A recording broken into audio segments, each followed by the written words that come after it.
This is a frugal gardener, and this spring, we're doing something different. Instead of growing the same old, like we do every year, this year I picked out 5 vegetables that we can grow that are exciting, something that is for most of you that's going to be new, and it's not just going to be the regular run of the mill because I put these through my qualifier. In order to qualify for this list, it has to be considered a superfood. It has to be grown in containers because we talk all the time about when you're a baby boomer or Gen X or a millennial, you don't want to have to do a lot of bending over.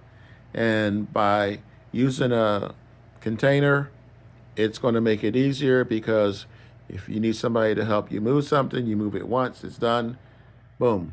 That's the second thing.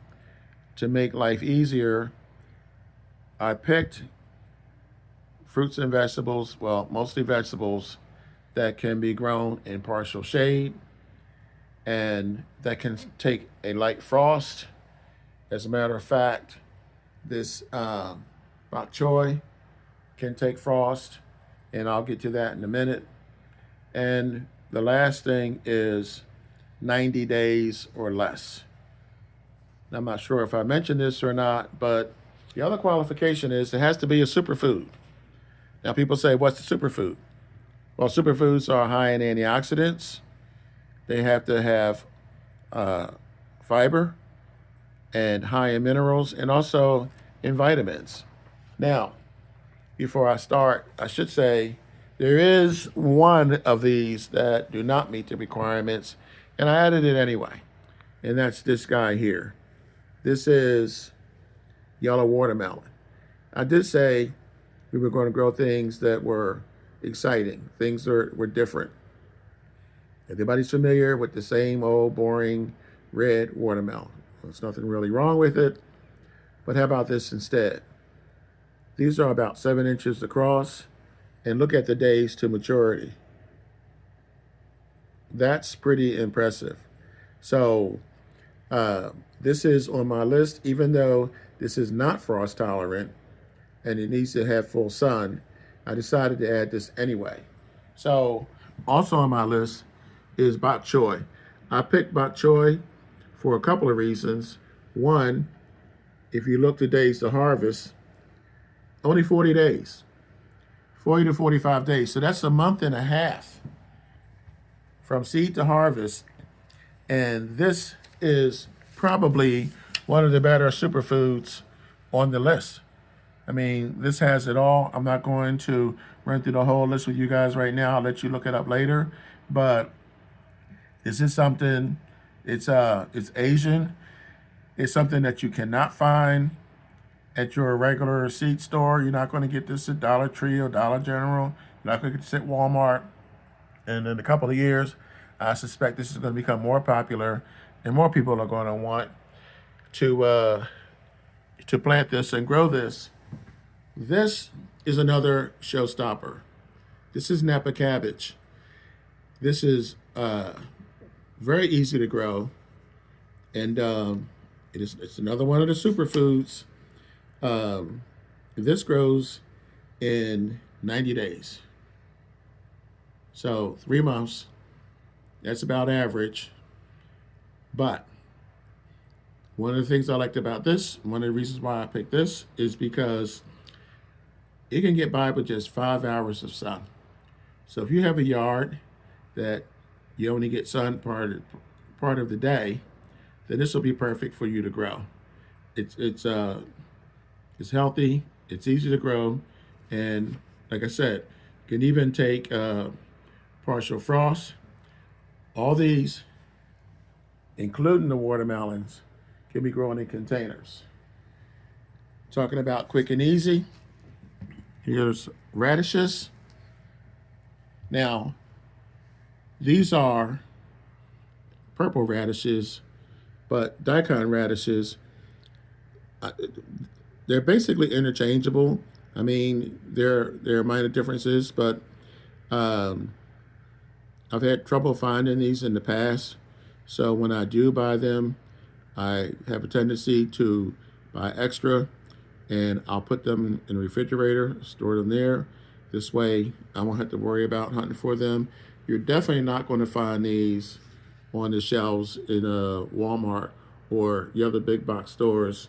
And one of the coolest things about growing these daikon radishes is that you can grow these in a month, in a minimum of 30 days.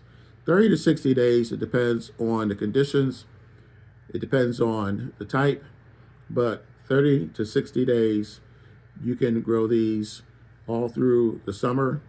They will take some frost, so you can grow these in the spring.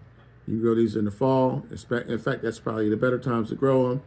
And they will take partial shade. So, again, it meets the criteria. It also meets the superfood criteria. So, that's another one that you might want to possibly check out. This is super new. These are Tatsoi mustard seeds. I just started growing these last year, and gives you a lot of information. It tells you full sun, tells you the spacing 12 inches apart, non-GMO, and look where it says, it tells you a lot of information, but I'm going to give you the seed to harvest. This seed to harvest, partial sun, 45 days. So 45 days, I probably should have took a few out of the pack to show you the seeds, but this is something else new, different, exciting. We have the basic boring tomatoes, cucumbers, squash, lettuce, every year, same old thing. This year, we're going to bring some vibrant colors into your garden.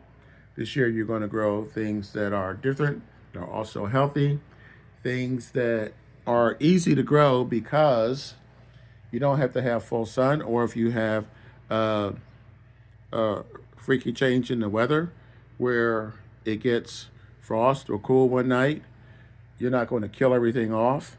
Once you get it established, you know the drill. Most of you guys understand that you have to have your plants established in order for them to withstand the frost. But other than that, you should be good to go.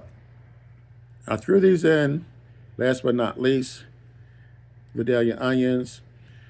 In the beginning of this video, I referenced the possibility of shortages. Nobody knows what's going to happen. There's a lot of talk about cuts in food stamps, cuts in SNAP benefits, cuts in lunch programs. And the last time we had a major change was during the pandemic.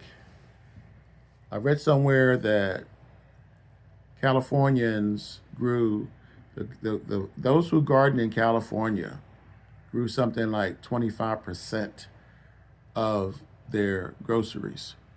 Now, across the country, there were something like 20 million first-time gardeners.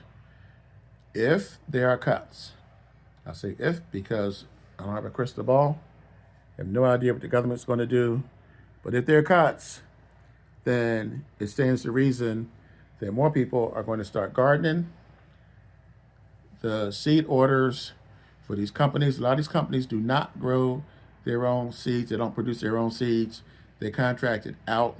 And in some cases, other countries like India. So if there's a run on seeds, you may not be able to get the seeds that you're used to getting. And this is another alternative for you right here. So basically, that's what I have for you guys. I'm trying to get to 5,000 subscribers. I hope you enjoyed this video. Please pass it on. Please give me a like and click the notification bell because I try to post twice a week.